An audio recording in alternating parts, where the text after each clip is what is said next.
Assalamualaikum warahmatullahi wabarakatuh.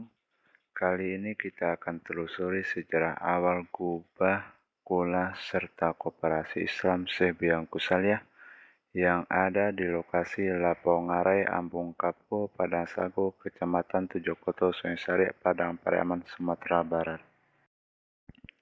Tapi saya ingatkan terlebih dahulu untuk subscribe channel ini karena subscribe itu gratis. Dengan sahabat subscribe channel ini, itu artinya sahabat semua telah ikut berpartisipasi untuk sarana dakwah Islami insya Allah. Dan caranya pun sangatlah mudah. Sahabat semua cukup ikuti petunjuk yang ada di layar dan ikuti tanda panah.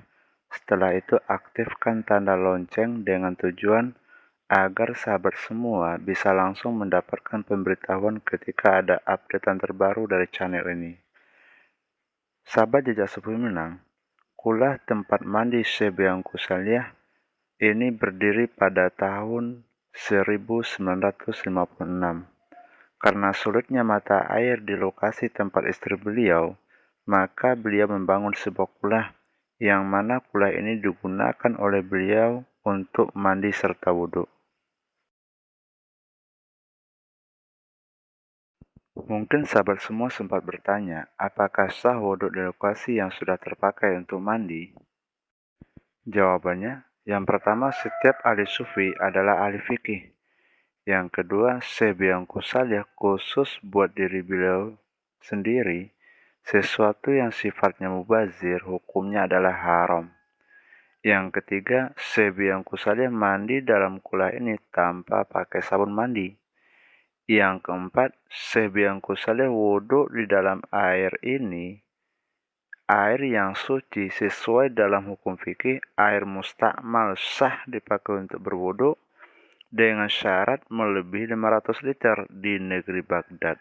Setelah wafatnya Syekh Biangku Saleh pada tahun 1974 Masehi, maka kula ini sangatlah bermanfaat bagi masyarakat. Apalagi air yang ada di dalam kula tersebut sangatlah jernih, karena air tersebut langsung dari air hujan. Maha suci Allah Subhanahu wa Ta'ala. Sejak tahun 1956 sampai saat ini, air dalam kula ini tidak pernah kering. Subhanallah. Selanjutnya kita akan lihat tahap awal renovasi ulang bangunan Koperasi Islam Syekh Biangku Saleh yang direnovasi ulang oleh ahli waris Syekh Biangku Saleh, anak-anak dari istri beliau yang bernama Umi Hana atau lebih lazim dibilang Uwayana. Sebagaimana dijelaskan dalam sejarah, Syekh Biangku Saleh memiliki 4 orang anak dari istri beliau yang bernama Umi Hana. Yang pertama Siti Rahmah, yang kedua Siti Sofia, yang ketiga Yusuf dengan gelar Tuanku Sidi Talua, almarhum, yang keempat Siti Syarifah. Alhamdulillah dengan semangat serta tekad dari ahli waris, sehingga Koperasi Islam yang direnovasi oleh ahli waris telah dibuka kembali untuk umum, yang bernama Koperasi Islam Syekh Biangku Saleh Ambung Kapur.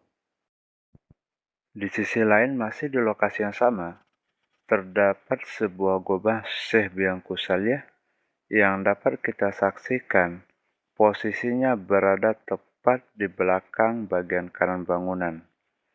Di dalam gobah ini sendiri adalah gobah rambut, kuku, serta rambut jenggot Syekh Biangku Saleh yang ikut direnovasi ulang oleh ahli waris Syekh Biangku Saleh Ambung Kapur. Dan alhamdulillah segala puji milik Allah yang hak, bangunan Koperasi Islam Syekh Biangku Saleh telah resmi dibuka lagi untuk umum. Dengan dihadiri oleh alim ulama, nenek mama, cadik pandai, labai nagari, serta pejabat pemerintah daerah Ambung Kapo Padang Sago. Seperti yang kita saksikan, ini adalah acara jamuan syukuran, wujud puji syukur kepada Allah Subhanahu wa Ta'ala, serta pemberitahuan kepada masyarakat umum atas dibukanya kembali Koperasi Islam Syekh Biangku Saleh yang ada di Ambung Kapur, Lapongarai, Padang Sago, Kecamatan Tujokoto, Sungai Sari, Padang Pariaman, Sumatera Barat. Alhamdulillah.